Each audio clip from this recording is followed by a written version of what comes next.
మంచిని మంచిగానే చెప్పుకోవాలి, చెడుని చెడుగానే చెప్పుకోవాలి. భారతదేశం గురించి ఒక నెగిటివ్ నేరేషన్, లేకపోతే హిందువుల గురించి ఒక నెగిటివ్ నేరేషన్, ప్రతి పండగ గురించి ఒక నెగిటివ్ నేరేషన్ క్రియేట్ చేసేటటువంటి వ్యవస్థలకి ఇప్పుడు ఒక చిల్లు పడింది. ఓ రకంగా media, print media, electronic media ఎదువరకటి కనుక ఈ కుంభమేళా లాంటి అంశాలు ఏమన్నా ఉన్నప్పుడు, ఈవెన్ అయోధ్య గురించి అప్పుడు కూడా నెగిటివ్ కథనాలు రాసుకుని వచ్చారు. అదే సందర్భంలో భక్తుల మనోభావాలను గాయపరుస్తూ అనేక సార్లు కథనాలు రాసుకుంటూ వస్తున్నారు.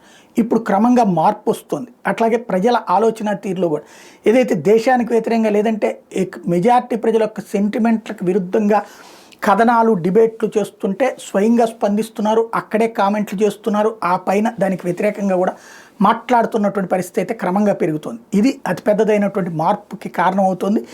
ఖచ్చితంగా మీడియా కానీ, అలాగే టీవీ మీడియా కానీ, అదే సందర్భంలో అంటే ప్రింట్ మీడియా, ఎలక్ట్రానిక్ మీడియా, వీటికి తోడుగా సినీ మాధ్యమం కూడా ఇప్పుడు క్రమంగా భారతీయ ప్రజల యొక్క ఆకాంక్షలకు అనుగుణంగా నడవకపోయినా పర్లేదు, కానీ వాళ్ళకి వ్యతిరేకంగా నడిస్తే కరెక్ట్ కాదన్న దిశగా అడుగులు పడుతున్నాయి. ఇది కొంతమంది గుండెల్లో రైళ్లు పెరిగెత్తిస్తుంటే, ఏదైతే భారతదేశానికి వ్యతిరేకంగా ఒక ఎకో సిస్టమ్ ద్వారా మన మెదళ్లలో విషం చిమ్మేటటువంటి వాళ్ళు మాత్రం బాధపడుతున్నారు.